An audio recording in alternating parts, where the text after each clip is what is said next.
यहाँ पे जो ट्रेडर है इन्होंने एक पोजीशन बना रखी है, निफ्टी की कॉल ले रखी है और ये ट्रेड इनका नुकसान में चल रहा है। 40 के भाव पे इन्होंने लिया, अभी का क्लोजिंग प्राइस दिखा रहा है 30 रुपये।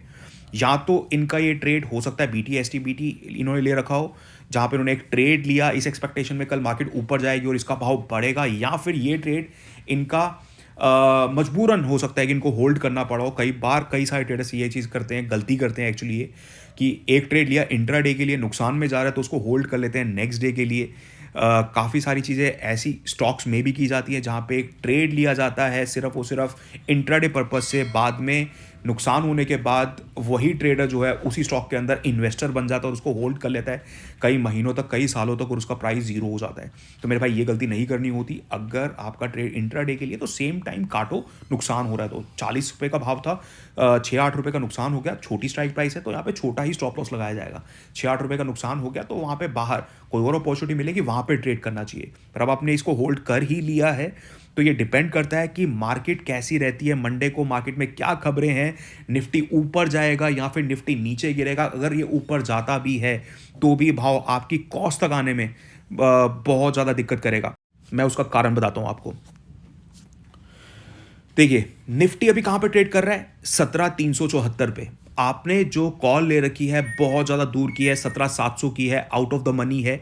अच्छी चीज़ ये है कि आपने एक ही लॉट के अंदर ट्रेड किया है, एक ही लॉट के अंदर ट्रेड किया है, 40 के भाव पे खरीदा है, तो आपका जो कुल रिस्क बनता है वो बनता है सिर्फ और सिर्फ 2,000 रुपये का। कोई बहुत बड़ा रिस्क नहीं लिया आपने। इस तरह के ट्रेड काफ़ी सारे ट्रेडर्स लेते हैं जहाँ पे छोटा सा रिस्क होता है, बड़े रिवॉर्ड के लिए वो वेट भी करते हैं उसमें। 40 की चीज़ खरीद ली तो वो 80 होने का या फिर उसका 160 होने का, 200 होने का वेट करते हैं। उनका अपनी इमोशंस पे कंट्रोल होता है, मार्केट उनके फेवर में जा रही होती है तो वही ट्रेड जैकपॉट में कन्वर्ट हो जाता है। तो ये चीज़ आपको समझनी पड़ेगी, ये हीरो और जीरो ट्रेड है। अगर मार्केट नीचे खुलती है तो आप यहाँ पे एग्जिट भी नहीं कर पाओगे, आपको मौका भी नहीं मिलेगा यहाँ पे एग्जिट करने का, क्योंकि आप स्टॉप लॉस भी नहीं लगा पाओगे। अगर बैंक निफ्टी मार्केट नीचे खुलती है तो इसका प्राइस जो है कुछ ही सेकंड्स के अंदर या मार्केट के खुलते ही हो सकता है 10 रुपये पे ट्रेड करने लग जाए। तो ये चीज़ की आपको समझ होनी चाहिए, जो आपने ट्रेड लिया है उसमें कितना रिस्क और कितना रिवॉर्ड है। रिवॉर्ड बड़ा है, आउट ऑफ द मनी में खेल रहे हो, यहाँ पे बहुत बड़ा रिवॉर्ड निकल सकता है, पर रिस्क भी हाई है और छोटी मोटी मूवमेंट पे इसका प्राइस हिलेगा भी नहीं। या फिर ये भी देखने को मिलेगा कि निफ्टी अगर 20, 30, 50 पॉइंट ऊपर भी खुलता है तब भी इसका प्राइस नहीं बढ़ेगा, इनफैक्ट अपनी कॉस्ट तक भी नहीं पहुंचेगा।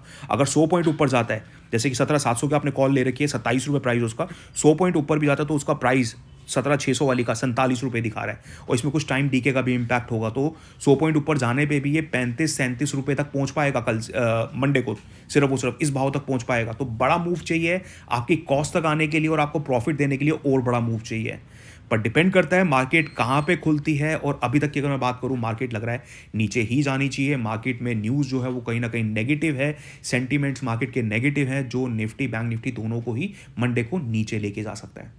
तो गाइज आप लोग भी बताइए कि आपका क्या कहना है इस ट्रेड के बारे में या इस तरह की पोजीशंस के बारे में। और साथ ही साथ मुझे प्लीज़ बताइए मंडे को लेके आपकी मार्केट के बारे में क्या राय है। मार्केट किस तरह की रह सकती है, मार्केट नीचे गिर सकती है, एक गैप डाउन हो सकता है, गैप डाउन हो सकता है तो उसके पीछे का क्या कारण है, क्या न्यूज़ है जो मार्केट को नीचे की तरफ धकेलेगी।